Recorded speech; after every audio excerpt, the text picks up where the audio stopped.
गर्भ में प्रवेश करके दोबारा प्राण डाले। जैसे एक सच्चा भक्त भगवान के बारे में सब जानता है, वैसे ही मैया कुंती समझ गई कि आज फिर मेरे गोविंद ने आए कि हमारे वंश को बढ़ाई दियो। सामने खड़ी हैं और भैया स्तुति करके बोली कि नमस्ते पुरुषत्वाधमीश्वरम प्रकृते परम अलक्षणम सर्वभूतानां मंतवरेरम वस्थितम कृष्णाय वासुदेवाय देवकी नंदाय नंद गोप कुमाराय गोविंदाय नमो नमः। नमः पंकजानाभाय नमः पंकज मालिने नमः पंकज नेत्राय नमस्ते पंचग्रहे। हे जीवों के जीव, हे करुणा निधान, हे हमारे युद्धकुल, हे नाथ, हे शिरोमणि, आप ब्रह्म हैं, आपकी बराबरी कोई नहीं कर सकता, आप जीवों के जीव हैं। भगवान बोले बस करो बुआ, कितनी स्तुति होगी भाई, नुकसान करेगी। मैं आपका भतीजा ही ठीक हूं, आपको स्तुति करने की जरूरत नहीं है।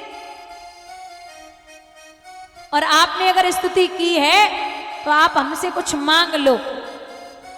इतनी स्तुति कर रही हो तो कुछ मांग लो। बुआ कुंती बोली कि अगर देना चाहते हो तो सबसे पहले मेरे बड़े बेटे को कुछ दे दो। धर्मराज से कहा कि क्या चाहिए धर्म? बोले नाथ हमारे धर्म में कभी कमी न होने देना।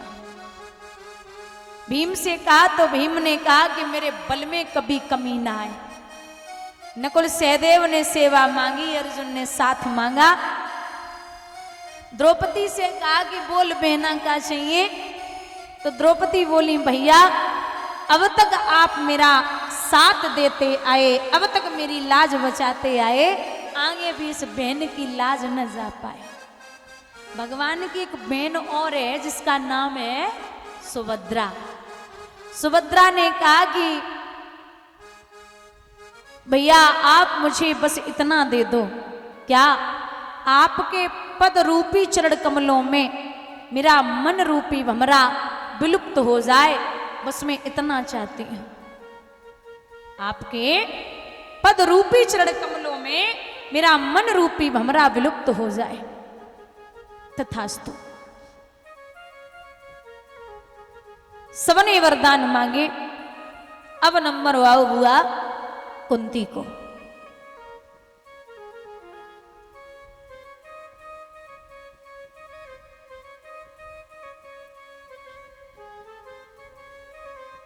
कुंती से कहा कि आप मांगो बुआ। बहुत ध्यान से सुनना बुजुर्गों, ध्यान देना। जब ये कहा कि आप मांगिए तो कुंती बोली कि कृष्ण अगर देना चाहते हो तो एक चीज दे दो। क्या? हमें दुख चाहिए। क्या मांगा? दुख। भगवान बोले जो दुख से तुम्हारा पेट ना भरे का, कितना दुख चाहिए? क्योंकि जो कुंती है ना दादा, इनका असली नाम कुंती नहीं है, इनका असली नाम है प्रथा। और ये सूरसेन की बिटिया है जो बटेश्वर के रहने वाले थे, उनके पुत्र हैं वसुदेव, और वसुदेव के बेटा है कृष्ण। और ये सूरसेन की बिटिया थी प्रथा, मतलब वसुदेव की बहन। एमपी में मुरैना पड़ता है। बाकी राजा थे कुंतभोज, उनके कोई संतान नहीं थी। और ये मित्र थे सूरसेन के, तो संतान नहीं हुई, उन्होंने प्रथा को गोद ले लिया। राजा का नाम था कुंतभोज, तो बिटिया को नाम पड़ गया कुंती। अब भगवान बोले आपको बचपन से पिता का साथ नहीं मिला, पहला दुख। दूसरा, आपकी शादी जिससे हुई वो है राजा पांडु। इन्होंने सहवास करते समय हिरण हिरनी के बाण मार दिया था, तो श्राप लगा था कि जैसे हम मर रहे हैं वैसे ही औरत के पास जाओगे तो आपकी मृत्यु हो जाएगी। भलाओ दुर्वासा ऋषि का जो मंत्र दिए थे जिससे 5 बेटे हो गए, और फिर दुख मांग रही हो। और सुनो बुआ, आपके भीम जब पैदा हुए छोटे ही थे तो भीम को पांडवों वो कौरवों ने जहर के लड्डू दे दिए। भलाओ मेरा जो बचा लिया, आज तुम फिर दुख मांग रही हो। जीवन में कितना दुख चाहिए। बुआ मुस्कुराई कि बोली कन्हैया एक हमें बात बताओ, जितने दुख झेल रहे हो, जितने दुख बताए रहे हो, तो आप ये भी तो सोच लो कि जब जब हम पे दुख आओ तब तब तुम हमारे साथ में रहे हो। आप अपना भी नाम तो ले रहे हो कि जब दुख आया तब मैं साथ था, जब आया तब मैं साथ था। तो कन्हैया हमें ऐसा सुख नहीं चाहिए जहाँ तुम नहीं हो। इससे अच्छा तो दुख है, आप हमें दुख ही दुख दे दो। कहावत है कि जाए भूत पकड़ ले ना भूत, बा को इलाज है, भगत ठीक कर सकते नहीं। और जाए जो यशोदा को पूत पकड़ ले वहां को इलाज नहीं है। आदमी अगर घर पे ऐसे ही नॉर्मल पागल हो जाए तो बरेली आगरा ले जाओ वो ठीक हो जाएगा, लेकिन अगर वृंदावन गया और बिहारी जी से दो चार बातें करके उनके लिए मगन हुआ, उनके लिए पागल हुआ, तो दुनिया में कोई डॉक्टर और वैद्य नहीं बना जो उसको ठीक कर ले। और असर होना चाहिए, क्योंकि कारी कमरिया पे दूसरों रंग चढ़वे वारो नहीं। जवाब दिया कि आप हर कष्ट में मेरे साथ रहे हो, ठीक है।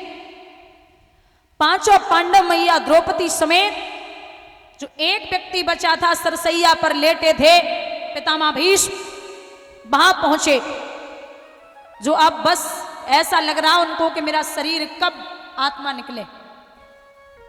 चरण बंदन किया धर्मराज ने, बैठ गए, बातें होने लगी। एक संत कहते हैं कि 4 मिले 64 खिले, 20 रहे कर जोर, और हरिजन 100 हरिजन मिले बेहसे 7 करोड़। 4 मिले, 2 भगवान के भक्त बैठे हो तो 2 और 2 आकी कितनी हो गई? 4। 4 मिले 64 खिले, 32 और 32 दांत कितने हुए? 64। 4 मिले 64 खिले, 20 रहे कर जोर, दोनों के हाथों की अंगुलियां। हरिजन 100, हरिजन माने भगवान का भक्त, हरिजन 100 हरिजन मिले। जब 2 भगवान के भक्त मिलते हैं तो बेहसे 7 करोड़। एक आदमी के शरीर में 3.5 करोड़ रोमा होते हैं। जब प्रभु की चर्चा चलती है तो पूरा शरीर ही खिल उठता है। बोलिए गोविंद भगवान की चर्चा चल रही है। तब तक पितामह भीष्म ने धर्मराज से एक बात कही कि धर्म कुछ भी करना, लेकिन जहां अधर्म होता हो वहां खड़े मत होना। मतलब आंखें बंद करके देखना नहीं है, उसके लिए बोलना है कि ये नहीं होना चाहिए। अब पितामह भीष्म के सामने किसी की हिम्मत नहीं बोलने की। जब ये कहा कि अधर्म का साथ मत देना, कहीं हो रहा हो तो खड़े होके उसका जवाब देना, द्रौपदी की हंसी निकल गई। द्रौपदी जब हंसी तो पितामह भीष्म बोले, बेटी क्यों हंस रही हो? पांडव बोले, अरे ऐसे ही माफ करना पितामह, वो हंसी निकल गई होगी। अरे नहीं नहीं, कुछ तो मतलब है, ऐसे नहीं हंसेगी। बताओ बेटी, कुछ मैंने गलत बोला? क्यों हंस रही हो?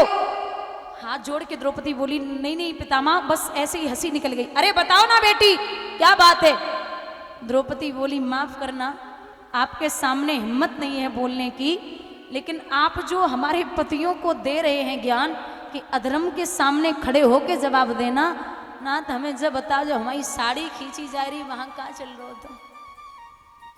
इतना ज्ञान आप मेरे पतियों को दे रहे हो, जब मेरी भरी सभा में जो अधर्म हो रहा था, साड़ी खींची जा रही थी, तब कहाँ सो रहे थे आप?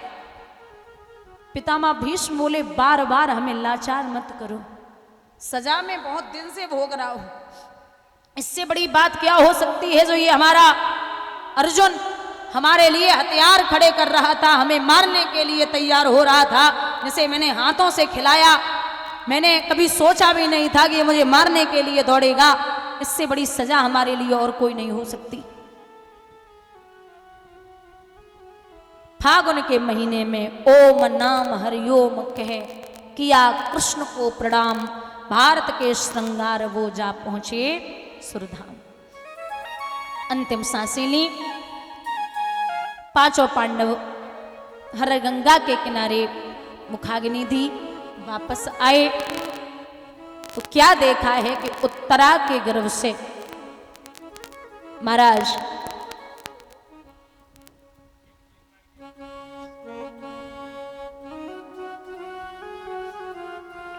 उत्तरा के गर्भ से एक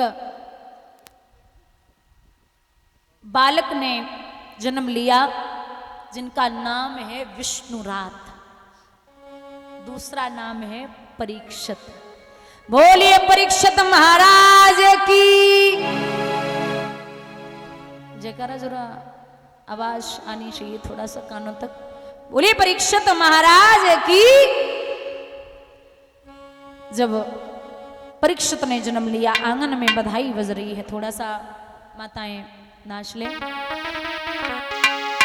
उसके बाद कथा आगे को बढ़ाते, बस 5 मिनट।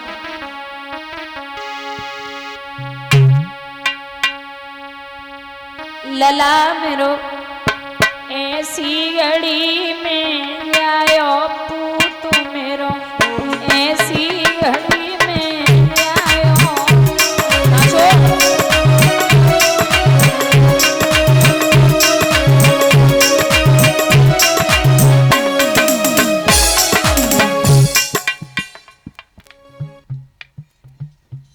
खड़ी हो जाओ, नाच लो। ओ बेटा ऐसी घड़ी में